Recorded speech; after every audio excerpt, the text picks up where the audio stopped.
ဆုတောင်းကြပါစို့ကျွန်ုပ်ပြောသောစကားနှင့်စိတ်နှလုံးအကြံစီသည်ရှေ့တော်၌နှစ်သက်ဖွယ်ဖြစ်ပါစေသောအိုးထာဝရဘုရားယနေ့ဝေငှပြောခြင်းပေါ်မှာဝိညာဉ်တော်ဘုရားဥဆောင်ရဲ့ယေရှုပြုတော်မူပါဘုရားသခင်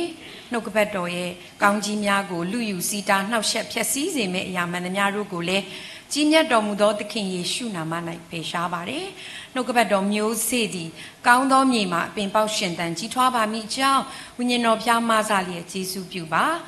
ဘာလာသောအာနေခြင်းအပြစ်များကိုလည်းလွတ်လျက်ကိုတော်ဥဆောင်လျက်ကောင်းကြီးပေးပါမိအကြောင်းသခင်ယေရှုနာမ၌အမိပြု၍ချီးမွမ်းလျက်ဆုတောင်းပါ၏အာမင်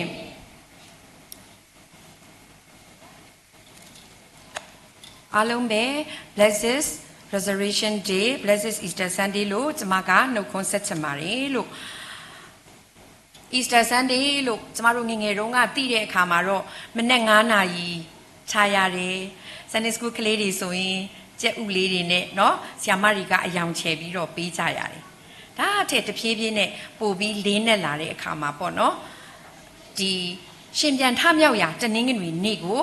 ကျွန်မတို့မြန်မာနိုင်ငံအနေနဲ့ရောကမ္ဘာနိုင်ငံမှာရောတကယ်ကိုကြီးကျယ်ခမ်းနားစွာနဲ့သခင်ယေရှုရှင်ပြန်ထမြောက်ခြင်းကိုဝမ်းမြောက်စွာနဲ့ဆင်နွှဲကြတယ်။ဟိုးရင်တုန်းကတော့ Christmas ပွဲတော်ကိုပဲအဓိကထားပြီးတော့မှလှုပ်ဆောင်ကြတာဖြစ်ပါတယ်။ဒါပေမဲ့သူသာမရှင်ပြန်ထမြောက်ခဲ့ဘူးဆိုရင်သခင်သာ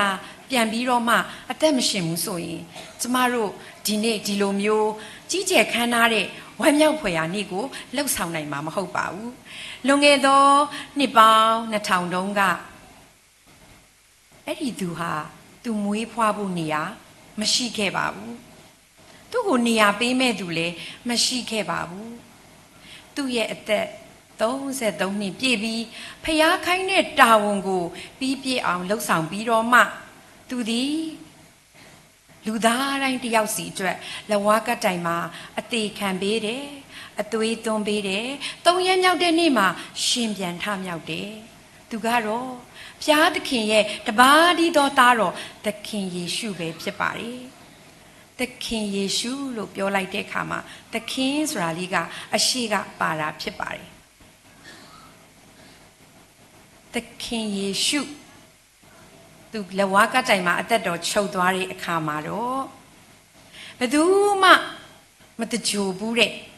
ဥယျာဉ်တဲကကြောက်ကူထဲမှာသူကိုမြုံနှံခဲ့ပါတယ်သခင်လို့ကျမတို့သုံးတဲ့အခါမှာဒါကဟိုဟေရှာယ9:6ထဲကသခင်ရဲ့နာမတော်ကိုဓမ္မဟောင်းထဲကပြောခဲ့တာဖြစ်ပါတယ်အောဘွေတိုင်ပင်ပဲတကိုးကြီးသောထာဝရအဖငြိမ်သက်ခြင်းအရှင်လို့သခင်ရဲ့ဂုဏ်ပုဒ်တွေကိုဓမ္မဟောင်းကျမ်းထဲကနေပြီးတော့မှကြိုတင်ပြီးတော့မှပြောခဲ့တာဖြစ်ပါတယ်ဆိုတော့သခင်ယေရှုခရစ်တော်ဟာအရှင်သခင်ဖြစ်တယ်လို့မျိုးမျိုးနာမတော်တွေကိုပြောပြတာဖြစ်ပါတယ်ဒီနေ့ကျမတို့ဆုတောင်းတဲ့အခါမှာသခင်ယေရှုနာမတော်၌ဆုတောင်းပါ၏လို့ကျမတို့တောင်းနေဒါပေမဲ့ကျမငယ်ငယ်ကတောင်းတာပဲသိတယ်နာမတော်ဆိုတာဘာမှကျမမသိခဲ့ပါဘူးနာမတော်ဆိုတာကြီးကျယ်မြင့်မြတ်တဲ့ဂုဏ်ပုဒ်အမြင့်မြတ်ဆုံးသောထိန်ချုပ်သူစီရင်အုပ်ချုပ်သူအိုးဘွေရာအရှင်သခင်ဒီဂုဏ်ပုဒ်နာမတော်တွေကိုကျမတို့ကအမိပြုပြီးတော့မှဆုတောင်းရတာဖြစ်ပါတယ်တခုခုကိစ္စပေါ်လာတော့မေးဆိုရင်အခက်ခဲကြုံလာတော့မေးဆိုရင်လူကြီးတယောက်ရဲ့နာမည်သုံးပြီးတော့မှကျမတို့အလုပ်လုပ်တယ်ရုံးကိစ္စပဲဖြစ်ဖြစ်တခြားစီးပွားရေးကိစ္စပညာရေးကိစ္စပဲဖြစ်ဖြစ်နည်းနည်းနာမည်ထင်ရှားတဲ့နာမည်ကိုသုံးလိုက်လို့ရှိရင်ကျမတို့လောက်ကန်ရတာအဆင်ပြေပါတယ်ဒါကလောကထဲမှာခဏတာပါဒီနေ့ကျမတို့ပို့ပြီးကြီးကျယ်မြင့်မြတ်တဲ့သခင်ရဲ့နာမတော်ပေါ်မှာယိုသေးလေးမြတ်စွာဂုဏ်ပြုပြီးတော့မှအဲ့ဒီနာမတော်ပေါ်မှာကျမတို့ဆုတောင်းရမှာဖြစ်ပါတယ် In the name of Jesus amen လို့ကျမတို့ပြောတယ်အိုးဘွေကျမတို့ကိုးကွယ်ရဖျားသခင်အိုးဘွေဟာအရှင်ရင်ခုန်စိတ်လှုပ်ရှားစရာကောင်းတဲ့အရှင်ကျမတို့အတွက်တနေ့တနေ့ဘာတွေလှုပ်ပေးမလဲဆိုတာကိုကျမတို့ကအမြဲတမ်းမျှော်ကြည့်နေရမှာဖြစ်ပါတယ်ကျမတို့အခက်အခဲပြဿနာတွေရှိတဲ့အခါမှာတိုင်ပင်ရပါတယ်လူချင်းတိုင်ပင်လို့မရတဲ့အခြေအနေတွေရှိတယ် ကိုနဲ့အရင်နှီးဆုံးသူတွေအဝေးကိုရောက်သွားတဲ့အခြေအနေတွေရှိတယ်ဒါပေမဲ့ဒီသခင်ကကျမတို့နဲ့အမြဲတမ်းတိုင်ပင်လို့ရပါတယ်ယေရမိ33အငယ်3ထဲမှာလေပြောပါတယ်ငါ့ကိုခေါ်လို့ငါထူးမယ်ကြီးသောအရာတင်မသိနိုင်အောင်နဲ့နေတဲ့အရာတွေငါပြမယ်တကူကြီးသောထာဝရအဖလေးဖြစ်ပါတယ်ထာဝရဘယ်တော့မှမပြောက်ပြက်နိုင်တဲ့ဘုရားရှင်လေးဖြစ်ပါတယ်ငြိမ်သက်ခြင်းကိုပေးနိုင်တဲ့အရှင်လေးဖြစ်ပါတယ်ကျမတို့သခင်နာမမှာအမိပြုပြီးတော့မှကျမတို့ဟာနေ့စဉ်သခင်ခြေတော်ရင်းမှာတိုးဝင်ရမှာဖြစ်ပါတယ်ဒါကြောင့်ဖိလိပ္ပိခန်းကြီး2အငယ်9မှ17ထဲမှာသခင်ယေရှုခရစ်တော်ဟာအရှင်သခင်ဖြစ်ကြောင်းကိုပြောပြထားတယ်ဆိုတာကိုကျမတို့တွေ့ရပါတယ်ဆက်ပြီးတော့မှเนาะကျမတို့ကဒီရှင်ပြန်ထမြောက်ရာတနင်္ဂနွေနေ့ရောက်တဲ့အခါမှာကျမတို့တရားဒေသနာတွေကြားရတယ်သခင်ယေရှုပြန်ပြီးအသက်ရှင်ပြီအဲ့ဒီနေ့တော့ကျမထင်မယ်အယံကိုစိတ်လှုပ်ရှားစရာကောင်းပါပဲဘာဖြစ်လဲဆိုတော့ဒီလိုမျိုးရှင်ပြန်ထမြောက်ရာတနင်္ဂနွေနေ့မှာအမျိုးသမီးတွေအရင်ဆုံးတင်ញိုင်းကူကိုရောက်သွားတယ်သူတို့သခင်ကိုတွေ့ချင်ကြတယ်တွေ့ပါတယ်ဒါပေမဲ့သူတို့သခင်မှမသိဘူးဤရနိုင်မရှိထမြောက်တော်မူပြီလို့ပြောလိုက်တဲ့အပေါ်မှာဒီသတင်းစကားအယံကိုစိတ်လှုပ်ရှားစရာကောင်းပါတယ်ဘာလို့တည်သွားပြီလေတတ်လိုက်ပြီလေ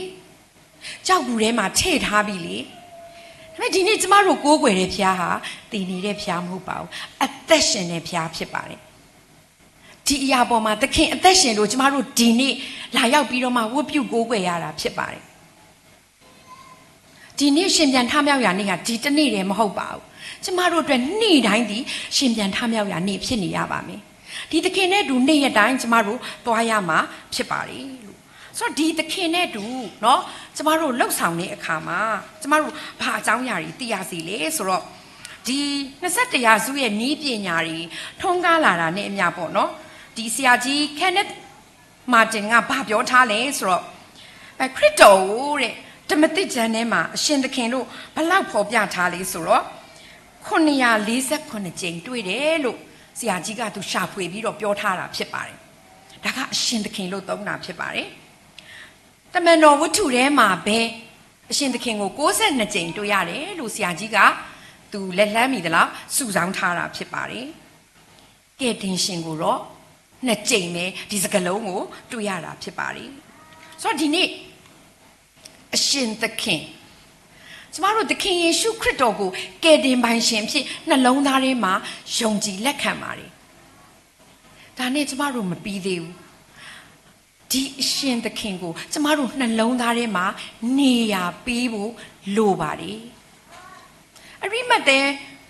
မြို့သားယောသတ်ကတော့ဘယ်သူမှမကြိုရတဲ့ဥယျာဉ်တွေကကြောက်ကူကိုသူပေးလိုက်ပါတယ်သခင်အတွက်သူပေးလိုက်တယ်သခင်ကမွေးဖွားခြင်းတုန်းကတော့နေရာမရှိဘူးသူတည်ဆုံးသွားတဲ့အခါတော့သူ့အတွက်သူ့ရုပ်ကလပ်ကို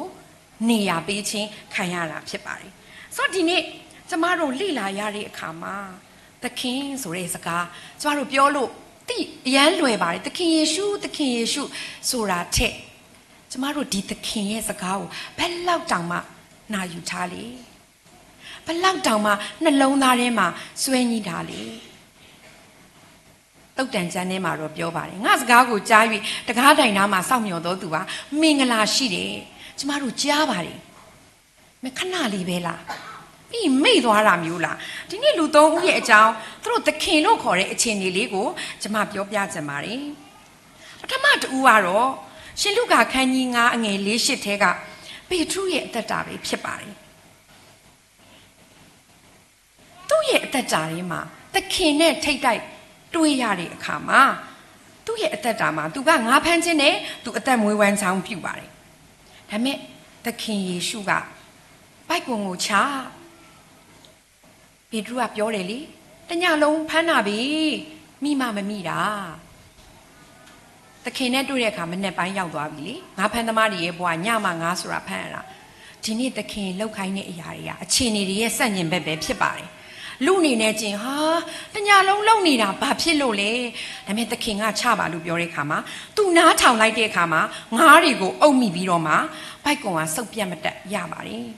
ဒီအရာကိုတွေ့တဲ့အခါမှာသခင်ယေရှုရဲ့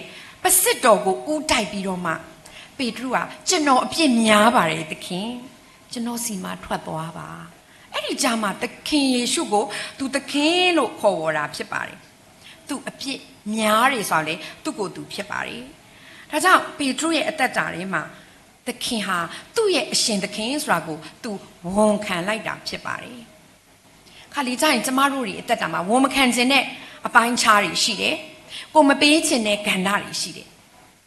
ဒါမဲ့သခင်ကတော့ကျမတို့ရဲ့နှလုံးသားအရေးပြားလှီးတာကိုလိုချင်ပါတယ်နာခံခြင်းနဲ့ချစ်ချင်းမေတ္တာအပြည့်အဝနဲ့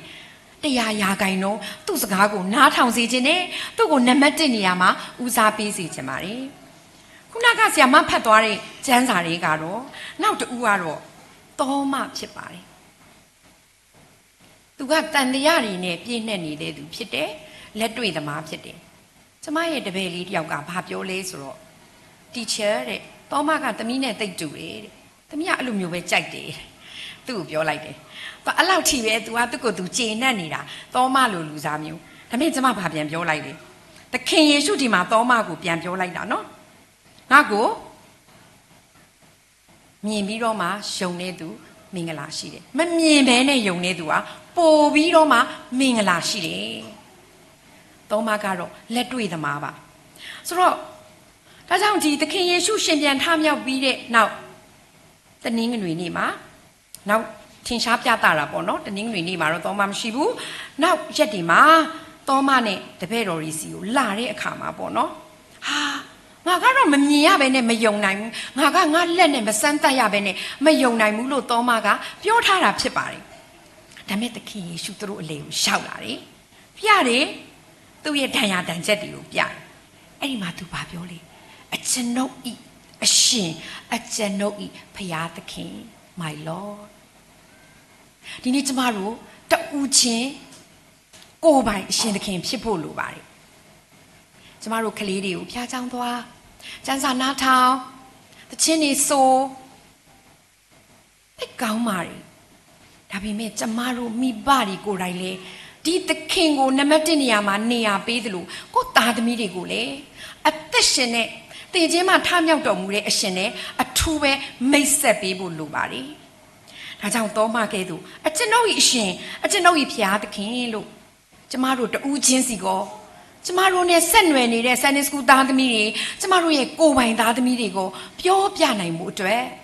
သူငယ်သွားရာလမ်းဝမှာဆုံးမတွန့်တင်ဖို့အထူးပဲအရေးကြီးပါတယ်။တို့ပြုရင်သူသည်အိုသောအခါထိုလမ်းမှမလွဲလိုက်သွားလိမ့်မည်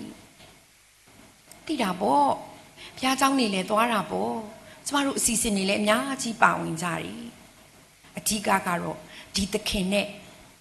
နံပါတ်1နေရာမှာထားပြီးတော့မှလက်တွေ့အသက်ရှင်ဖို့တူးချင်းကျမတို့ပြန်စစ်ဆေးဖို့လိုပါတယ်။ကဲတင်ခြင်းအရှင်သခင်ဖြစ်ပါတယ်။သခင်ကတော့တမန်တော်ကြီးပေါလုမပြောင်းလဲခင်ရှောလုရဲ့အသက်တာမှာလေသူခရိယန်တွေကိုမုန်းကြည့်ရဲ့လိုက်လံတပ်ဖြတ်တယ်။ဒါမဲ့ဓမ္မသက်မြို့သွားရလမ်းမှာတကယ်ပဲခရစ်တော်နဲ့တွေ့ခဲ့တဲ့အခါမှာသူအယံကို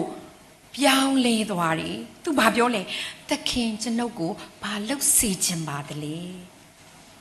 ဒီနေ့ကျမတို့ကိုပြောပြီးပြီလားတခါလေကြာရင်ကျမရဲ့အသက်တာမှာကိုပေးချင်တဲ့အရာလေးပဲသခင်ကိုပေးတာမျိုးဖြစ်ခဲ့ဘူးပါတယ်တကယ်တော့သခင်ကငါသားတဲ့နှလုံးကိုငါအားပေးလို့ကျမတို့ကကိုပေးချင်တဲ့ကဏ္ဍလေးပဲသခင်အတွက်ပေးပါတယ်ဒါလေးကတော့မပေးနိုင်ဘူးဒါလေးကတော့မဖြစ်နိုင်ဘူးတိတ်ညာလွန်းနေအဲ့လိုမျိုးတွေနဲ့ကျမတို့ကစင်ကြယ်တတ်ကြပါတယ်ဒီနေ့ရှင်ပေါလုရဲ့အသက်တာမှာတော့သခင်ဘာလုပ်စေခြင်းလဲကျမတို့ကိုမေးဖို့လိုပါတယ်ဒီနေ့ကျမတို့ကိုးကွယ်တဲ့အရှင်သခင်ဟာအောင်မြင်ခြင်းကိုလည်းပေးပါတယ်ခုနကကျမ်းစာဖတ်သွားတဲ့အခါမှာပေါ့နော်ဒီတစ်ကော15အငယ်50ခွန်မှာပေါ့နော်ငါတို့သခင်ယေရှုခရစ်အားဖြင့်ငါတို့အားအောင်မြင်ခြင်းအခွင့်ကိုပေးတော်မူသောဖျားသခင်ဤဂျေဇုတော်သည်ကြီးလာစွာတကားအောင်မြင်ခြင်းရတာသခင်ယေရှုကြောင့်ပဲဖြစ်ပါတယ်ဒီနေ့ကျမဂျေဇုတော်ကြောင့် ဒီအသင်းတော်ရဲ့ဒီနေရာလေးမှာကျမဝင်ကနိုင်တာပါ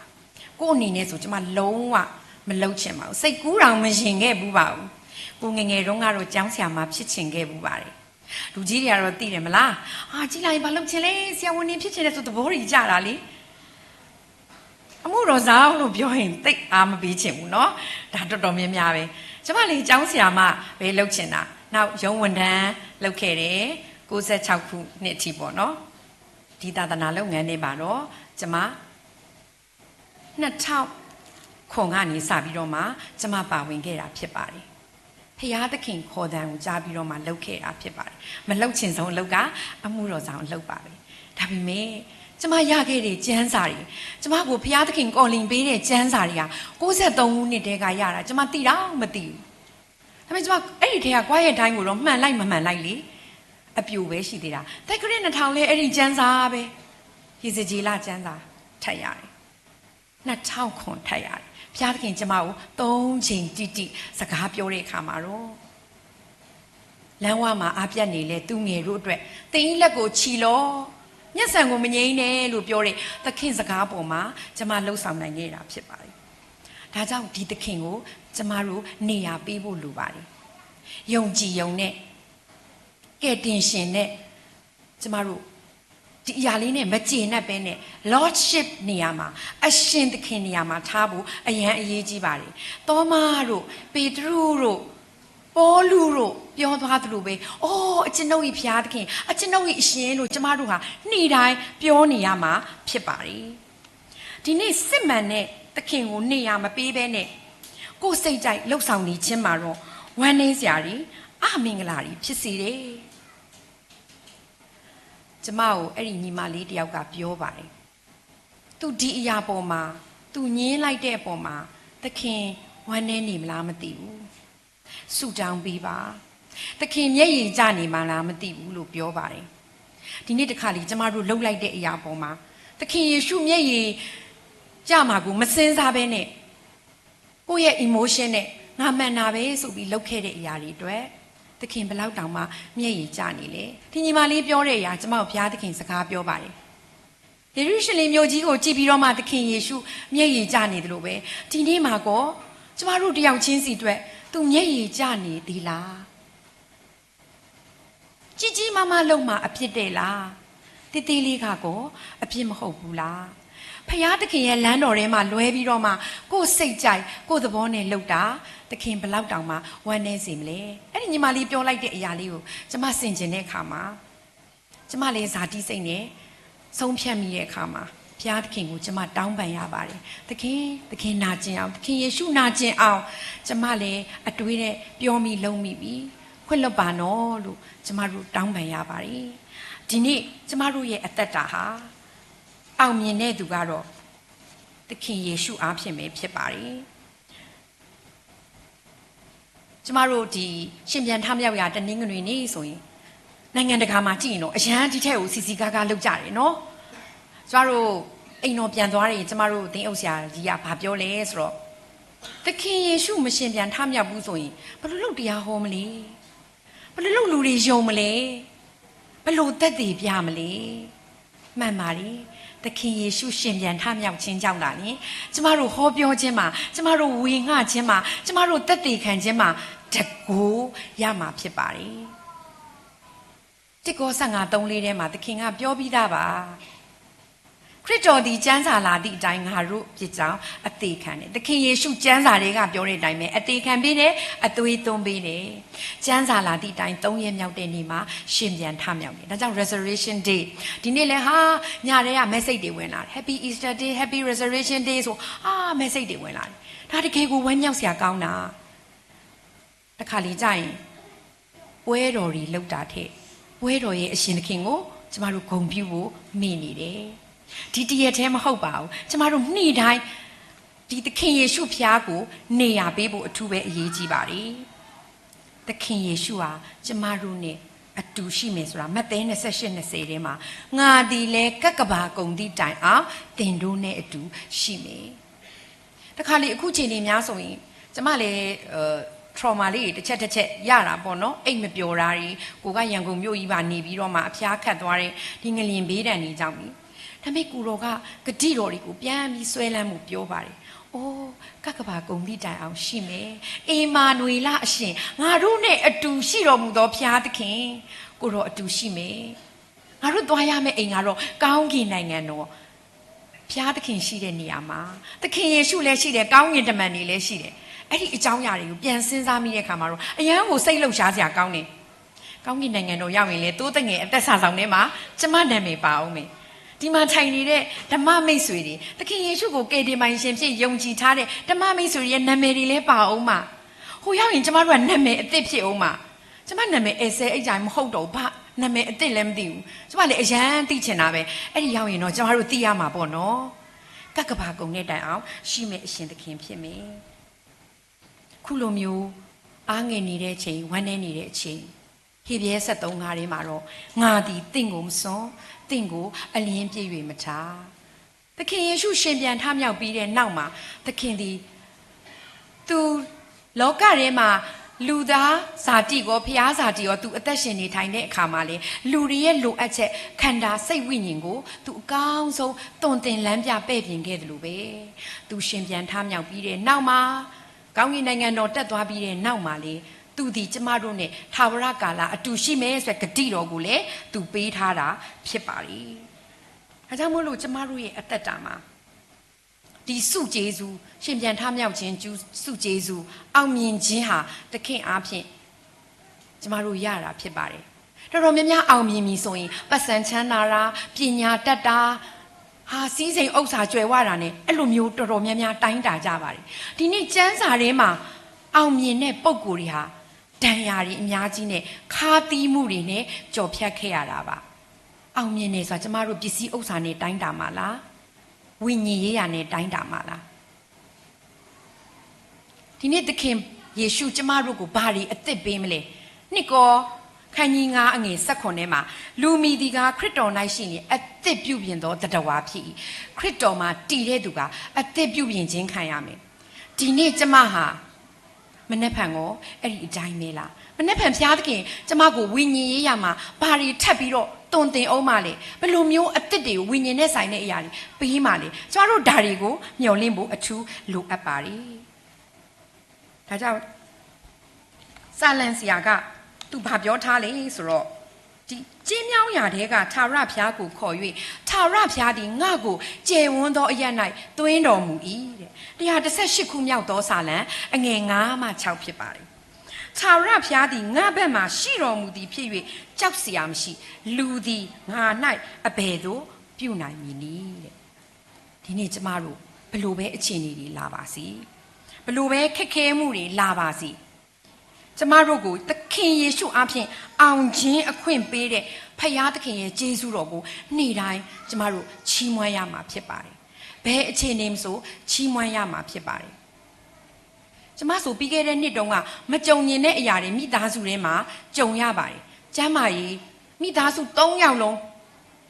အကြီးကျယ်ဦးဖြစ်တာလူအနေနဲ့စိတ်ပူကြကြီးပဲဒါပေမဲ့ကျမဘသူ့ကိုခေါ်ရလဲအသက်ရှင်တဲ့သခင်ယေရှုဖျားကိုပဲခေါ်ရတယ်သခင်ယေရှုဖျားကပဲဒီအမှုရာရေးရာနဲ့အောင်မြင်အောင်ကြော်လွှားနိုင်ခဲ့တယ်ကြော်လွှားပြီးတဲ့နောက်ပြန်ကြည့်လိုက်တဲ့အခါမှာအော်ဒါဟာဂျေဇုတော်တက်တက်ပဲငါတို့ဘာမှမလုပ်နိုင်ဘူးသခင်ယေရှုချစ်လို့တနာလို့ခါလီကျမကိုဘယ်လိုပြောလဲသိလားကျမ God's favor ဖခင်ရဲ့မျက်နှာသာအယမ်းခံစားရတယ်လို့ကိုအယမ်းကျေနပ်တယ်ဖခင်သခင်ချစ်တာတော့အတူတူပါပဲအားလုံးကိုချစ်ပါတယ်ဒါပေမဲ့တစ်ခါလီကြရင်လေအယမ်းခက်ခဲတဲ့အရာလေးတစ်ခုကိုလေဖျားသခင်ကလူမသိသူမသိကျမကိုဖြေရှင်းပေးလိုက်တဲ့ခါမှာဟေးဖျားသခင်ကျမကိုရမ်းချစ်တာပဲဆိုပြီးတော့မှကျမအိမ်မှာပြန်ပြောပြတယ်ဖျားသခင်မျက်နှာသာပေးလို့ဒီအရာတွေပေါ်မှာကြော်ဖြတ်နိုင်ခဲ့တာလို့ကျမပြောနိုင်ပါတယ်ဘာဖြစ်လို့လဲဒီသခင်ယေရှုဟာကျမရဲ့နှလုံးသားထဲမှာကယ်တင်ပိုင်ရှင်ဖြစ်ကျမတို့လက်ခံယုံနေမကသေးဘူးဒီသခင်ယေရှုဖျားကိုကျမတို့ကနေ့ရက်တိုင်းသူအသက်ရှင်ခြင်းကိုကျမတို့ယူတင်ဝတ်ဆောင်ရမှာဖြစ်ပါတယ်ကျမတို့ဓမ္မတိချင်းဆိုသွားတယ်။တင်းကြိုင်းတွင်မှာအောင်မြင်ပြီ။ရန်သူများပေါ်ကျမတို့ဝါကြွားရတဲ့အခွင့်ကျမတို့ရန်သူတွေအပေါ်မှာချီးမွမ်းရတဲ့အခွင့်ဘယ်လောက်တောင်ဝမ်းသာစရာကောင်းလဲ။ကျ ဒီနေ့ကျမတို့အဲ့ဒီသင်တန်းတစ်ခုကိုကျမတို့သွားတဲ့အခါမှာအဲ့ဒီအိန္ဒိယဆရာမလေးကအတူတချင်းဆိုတယ်သခင်ယေရှု Jesus is the greater Satan is the loser ကျမတို့အဲ့တချင်းတွေကျမတို့ကလေးတွေကိုလည်းသင်ကျမတို့လည်းဆိုကျမနေ့တိုင်းအဲ့တချင်းကိုစိတ်ထဲကနေဆိုပါတယ်သခင်ယေရှုဖျားနေ့တိုင်းကြီးမြတ်တဲ့ဖျားဖြစ်တယ်စာတန်ကကြာရှုံးပြီဒါကိုကြွေးကြော်ရမယ်ဆိုတော့ကျမတို့ဝန်ခံရမှာဖြစ်ပါတယ်အဲကြောင့်ဒီမှာရှိတဲ့ဆရာသမားများမိဘညီကိုမောင်နှမများဒါတို့သမီးတို့အားလုံးကိုပြောပြချင်တာကတော့သခင်ယေရှုကိုယုံကြည်လက်ခံယုံတယ်မကသေးပါဘူးနေ့ရက်အစဉ်တိုင်းမှာသခင်ယေရှုကိုသခင်နေရာမှာ Lordship နေရာမှာနေရာပေးပြီးတော့မှခက်ခဲကြမ်းတမ်းလာတဲ့မကြော်ဖြတ်ခြင်းနဲ့ကဘာကြီးထဲမှာနေ့ရက်တိုင်းကြော်ဖြတ်နိုင်ဖို့ကျမတို့ဒီသခင်ကိုနေ့စဉ်ယူတင်ဝတ်ဆောင်ရမှာဖြစ်ပါတယ်သင်တို့ဒီငါနှစ်กว่าနေအဘယ်အမှုကိုများမတတ်နိုင်ကြသခင်ယေရှုနဲ့နည်းနည်းမှกว่าလို့မရပါဘူးနည်းနည်းလေးกว่าလိုက်တာနေကိုပြောင်းဆန်သွားတာပဲဒါကိုတွေ့တခါလေကိုလုံနိုင်မယ်လို့ထင်ထားတဲ့အရာတွေလုံးဝဘုရားသခင်အခွင့်မပေးပါဘူးကိုတော်နဲ့กว่าလို့မရပါဘူးနောက်ဆုံးဖြစ်ပျက်လေးတစ်ခုကတော့ဂျိုးဆက်ဆိုတဲ့ဇနီးမောင်နှံ2ဦးရှိပါတယ်သူကငါဖန်တင်မောကုမ္ပဏီမှာအလုပ်လုပ်ပါတယ်သူကအရက်ဆွဲလန်းသူ2ဦးဖြစ်တယ်လစာထုတ်တိုင်းသူကအရက်တောက်ပြီးတော့မှသူပြန်လာတော့အိမ်ကိုဘရောမှပတ်စံပါမလာဘူးသူဇနီးလည်းအရန်ဝမ်းနေရတယ်သားသမီးတွေလည်းဝမ်းနေရတယ်တနေ့ကျတော့အဲ့ဒီဂျိုးဆက်ကသူသွားရင်းနဲ့အဲ့ဒီ Salvation Army ပေါ့နော်ကယ်တင်ရှင်တက်ကသူဧဝံဂေလိလောက်တဲ့ဒီလေဟာပြင်ဟောပြောပွဲကိုသူဖြတ်သွားပြီးတော့နောက်ကဘက်တော့ကြားလိုက်ရတယ်ကယ်တင်ရှင်သတင်းစကားဧဝံဂေလိသတင်းစကားကိုကြားလိုက်ရတော့သူအဲ့ဒီမှာနေမယ်သခင်ယေရှုကိုကယ်တင်ပိုင်ရှင်ဖြစ်သူလက်ခံယုံကြည်လိုက်တယ်ဆရာကြီးရှေ့မှာပြီးတော့မှန်မှန်သူဖျားချောင်းသွားတယ်သူမိမမယုံအဲ့ဆိုဟိုပြန်လုံးမှာပဲပို့သူယောက်ျားပြန်ပြီးတောင်းမှာပဲလို့ပေါ့နော်သူမိမအဲ့လိုပဲစိတ်ကပူနေတာဒါပေမဲ့တရက်ကြတော့အဲ့ဒီအသင်းတော်ကလူအမြဲတမ်းအင်ကြီးအနီလေးတွေဆွက်တာနီလေးတွေဝတ်တော့သူလည်းအရန်ဝတ်ချင်တယ်စာတန်းလေးတွေလည်းထိုးထားတယ်ခက်တာသူတို့ဇနီးနီးမောင်နှံ2ဦးကစာမတက်ဘူးစာမတက်တော့ तू ကလည်းဘလို့စလုံးရေးရမလဲသူများကလည်းမပြောတတ်တော့ तू အဲ့လိုတနေ့အိမ်ပြန်လာတော့အဲ့ဒီအိမ်ကနေ तू ဖြတ်လာတဲ့အခါမှာအဲ့ဒီအိမ်အဟောင်းပိုင်ရှင်ကထွက်သွားပြီးတော့မှပိုင်ရှင်အစ်စ်ရောက်ပြီပိုင်ရှင်အစ်စ်လို့ရေးထားတယ်ဒီအိမ်လေးကပိုင်ရှင်အစ်စ်ပေါ့နော်ဆိုရေးတော့သူကလည်းအဲ့ဒီစလုံးလေးကိုတွေ့ပြီးတော့မှသူ့မိန်းမကိုပြန်ပြောပြပြီးတော့ထိုးတယ်အနေ तू ကအဲ့ဒီဆွက်တာလေးကိုစာတန်းထိုးထားတဲ့ဆွက်တာလေးကိုဝတ်ပြီးတော့ဖျားเจ้าကိုလာတော့တင်းအုပ်ဆရာပြုံးစီနဲ့သူ့ကိုကြည့်တယ်သူညစာတန်းနေနဲ့မတူအနေဆရာကျွန်တော်စီဝေးပြီးတော့ဆရာကျွန်တော်ဘာလို့ရည်တာလဲလို့မေးတော့မင်းအင်ကြီးကိုသဘောကျတာလीမင်းအင်ညာပိုင်ရှင်သေးဆိုတော့ तू စဉ်းစားတယ်ဟုတ်တယ် तू ဘလို့လေးလေးနဲ့တွေးလိုက်လေဟုတ်တယ်ငါကပိုင်ရှင်အစ်ခရစ်တော်စီမှာငါကလုံးဝကိုယုံကြည်အနံ့လိုက်ပြီဒီပိုင်ရှင်အစ်သခင်ယေရှုရဲ့စကားကိုနေ့တိုင်းငါနာခံလိုက်ရှောက်မယ်ဒီသခင်ယေရှုကိုငါယုံကြည်လက်ခံပြီးတာမကဘူးသခင်ယေရှုအသက်ရှင်ခြင်းကိုငါနေ့တိုင်းငါရဲ့အသင်းတော်မှာငါမိသားစုတွေမှာငါသားသမီးတွေရှေ့မှာငါရဲ့ဒီတိုင်းနိုင်ငံရှေ့မှာငါပြမယ်ဆိုပြီးတော့မှဒီဂျိုးဆက်ကသူဆုံးဖြတ်ချက်ချလိုက်တယ်ဒီနေ့ဒီမှာထိုင်နေတဲ့မိဘများဓမ္မမိတ်ဆွေများကျမတို့ဒီပိုင်ရှင်အသက်သခင်ယေရှုနဲ့အတူတူနေ့ရက်တိုင်းဖြတ်သန်းနိုင်ဖို့ဒီသခင်ရဲ့စကားကိုကြားပြီးတော့မှတရားတော်၌မွေ့လျော်ပြီးတော့မှနေ့ညမပြတ်ဆင်ခြင်ဒါတွေမကဘူးကိုနဲ့သက်ဆိုင်တဲ့ဇန်နစ်ကူသားသမီးများကိုပိုင်သားသမီးများကိုလည်းတမန်တရားနဲ့ညီတွန်းတင်နိုင်ဖို့အရှင်သခင်ယေရှုခရစ်တော်နဲ့အမြဲတမ်းသွားတတ်အောင်တွန်းတင်နိုင်သောမိဘဆရာသမားများဖြစ်ဖို့ဒီနှုတ်ကပတ်တော်အားဖြင့်ဝေငှပါတယ်ငါတို့သခင်ယေရှုခရစ်အားဖြင့်ငါတို့အားအောင်ခြင်းအခွင့်ကိုပေးတော်မူသောဖျားသခင်၏ကျေးဇူးတော်သည်ကြီးလှစွာတကားအာမင်